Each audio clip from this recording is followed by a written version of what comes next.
E aí pessoal, tranquilo? Bom, então vamos iniciar mais uma videoaula nossa, fazer as coisas de sempre aí. Não esquece de sentar num lugar confortável, pegar seu caderno, sua caneta, seu lápis para fazer as anotações. Não se esqueça de fazer a lista de exercícios que já está disponível para vocês. Não se esqueça de deixar o like, se inscrever no canal e mandar esse vídeo às vezes para algum amigo seu que está em outra escola, para também conhecer as aulas aqui da nossa escola, beleza? Então, bora lá pro vídeo.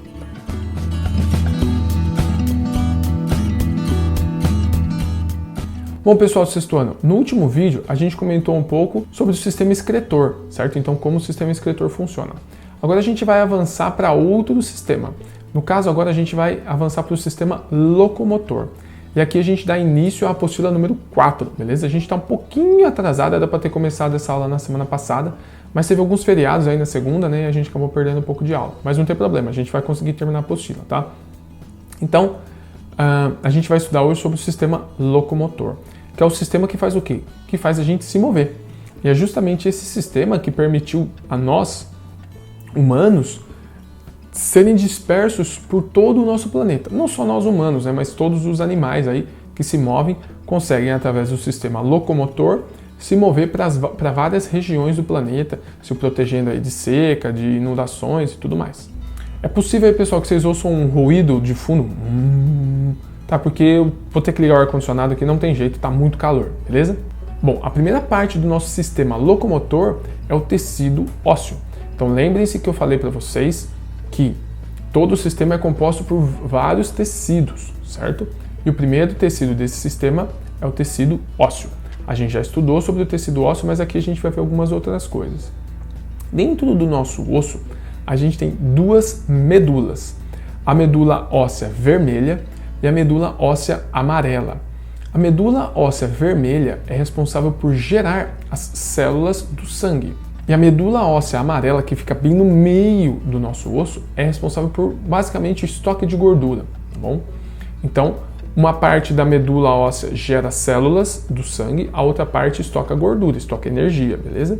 E é óbvio, pessoal, que os ossos também possuem vasos sanguíneos e nervos, beleza? Por isso que você sente tanta dor quando você quebra um osso. Quem já quebrou o osso sabe que é uma dor muito grande. Eu já quebrei, acho que 3 ou 4 vezes alguns ossos aí. Se a gente juntar, pessoal, basicamente todos os ossos do nosso corpo, a gente vai ter mais ou menos 206 ossos, tá? A gente tem ossos muito grandes, como o fêmur, por exemplo, que é o maior osso, né, o osso da coxa. E a gente tem ossos muito pequenos, alguns ossos dentro do ouvido, que auxiliam a gente a ouvir. Que a gente tem o martelo e alguns outros ossos dentro do ouvido, tá?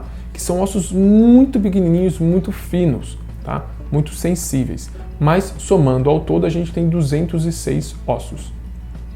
Se você pegar a massa desses ossos, ou seja, o peso desses ossos, ele vai dar mais ou menos 14% do nosso corpo. Então, uma pessoa que pesa 50 quilos vai ter mais ou menos 7 quilos de osso, tá?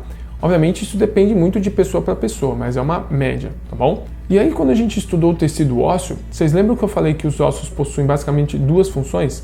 Dar firmeza pra gente e proteger alguns órgãos vitais? E aí, pessoal, a gente tem dois tipos de esqueleto. O esqueleto axial, que é o esqueleto que protege os órgãos vitais. Então, aqui no nosso tórax, né, a gente tem parte desse esqueleto axial. E a gente tem também o esqueleto apendicular, que é o esqueleto responsável pela movimentação. Então, os ossos da mão, do braço e tudo mais fazem parte desse esqueleto apendicular. Axial, então, é a proteção, apendicular é o que faz os movimentos, beleza? E uma das grandes diferenças entre o esqueleto masculino e o esqueleto feminino é a abertura no quadril. Por quê, pessoal? Como todo mundo sabe, o corpo da fêmea, né, o corpo da mulher, é feito para parir. Então o quadril da mulher ele é mais aberto para facilitar o parto, né? Então para facilitar a saída do bebê. E já como o macho não tem essa necessidade, ele não tem a gestação, ele não tem essa abertura no quadril. Bom, a gente sabe que o osso é uma parte bem dura, tá? Uma parte rígida, ele não é maleável. Mas o nosso corpo precisa dessa maleabilidade, o nosso corpo precisa ter movimento, ser maleável, ter uma certa elasticidade. Para isso, os ossos são revestidos sempre nas extremidades, em algumas situações, em algumas outras partes, De cartilagem, como eu já falei para vocês. Então tem mais um tecido aí envolvido no sistema locomotor, que é o tecido das cartilagens, o tecido conjuntivo cartilaginoso, beleza? Para que servem as cartilagens? Servem basicamente nessa situação para proteger osso com osso. Se você tivesse osso com osso, vamos supor que aqui fosse uma parte do joelho e aqui a outra, você ia raspar um osso no osso e isso ia gerar, além de uma dor muito grande, ia gerar uma perda de movimento, tá? Porque ia raspar osso no osso, você ia acabar quebrando esses ossos e você não ia mais conseguir se mover, porque o osso ia estar quebrado, tá bom? Então você tem uma cartilagem ali, que é o que faz um osso deslizar por cima do outro sem muitos problemas. E essas cartilagens aí, pessoal, junto com os tendões, formam o que a gente chama de articulação. O que é articulação? É justamente onde a gente tem o movimento, tá? Então aqui no punho a gente tem uma articulação, nos dedos a gente tem 1, 2, 3 articulações, certo? E essa articulação é o que permite ou não permite determinados movimentos. Por exemplo, se eu pegar o meu braço aqui, eu consigo mexer a minha mão para frente, consigo mexer a minha mão para trás, bastante, mas para os lados, ó, eu mexo um pouquinho, principalmente para cá, né? A gente mexe um pouquinho. Quem não permite esse movimento? A articulação, tá bom? É a articulação, então, que limita esses movimentos. Aqui no meu braço, eu consigo fazer um movimento de giro completo. Já na minha perna, eu não consigo fazer esse movimento, certo? Por quê? Porque a minha articulação não permite isso. Obviamente, pessoas que fazem ginástica ou fazem uma série de esportes aí que precisam dessa elasticidade, acabam aumentando as possibilidades da sua articulação, acabam ampliando o movimento, né? Então, balé, ginástica e tudo mais, isso aí facilita muito e dá uma amplitude maior no movimento para as pessoas. E falando aí sobre articulação, eu comentei um pouco sobre os ligamentos, e é muito comum a gente ouvir falando, determinado jogador rompeu o ligamento cruzado, não sei o que lá. O que é esse ligamento? Os ligamentos, pessoal, são como se fossem umas tiras, tá? Umas fitas que unem, às vezes, 2 ou mais ossos para justamente fazer com que eles fiquem firmes, presos uns nos outros, tá? Sabe quando às vezes a gente vê um esqueleto em algum lugar de mentira, né? Geralmente a gente tem um arame que prende um osso no osso. Quem faz isso, na verdade, pra gente, são os ligamentos. Eles que ligam um osso em outro osso. Bom, mas tudo isso não daria movimento pra gente caso a gente não tivesse os músculos. Então os músculos, pessoal, também fazem parte do sistema locomotor. O tecido muscular também faz parte do sistema locomotor. Obviamente, a gente vai tratar aqui apenas de um tipo de tecido muscular, que é o tecido muscular estriado esquelético. Lembra que a gente falou que tinha o tecido muscular estriado esquelético, tecido muscular estriado cardíaco e o tecido liso, ou tecido não estriado, que é o dos órgãos, né? Então aqui a gente vai falar sobre o tecido muscular estriado esquelético. Tudo bem? Então, são os músculos que dão o movimento pra gente. O osso dá a firmeza e o músculo dá o movimento. A gente tem, pessoal, mais ou menos 600 músculos no nosso corpo, beleza? Isso aí independe se é mulher ou homem, tá bom? E esses 600 músculos correspondem mais ou menos a 40% do nosso peso. Ou seja, uma pessoa de 50 quilos, ela teria 20 quilos de músculo. Então, ela teria 7 quilos de osso mais 20 quilos de músculo. Então, totalizando em mais ou menos 27 quilos para o sistema locomotor. É bastante coisa, né? Mais que a metade. E é interessante a gente perceber que a quantidade de músculo não muda no nosso corpo. Mas então como que uma pessoa fica mais musculosa ou menos musculosa?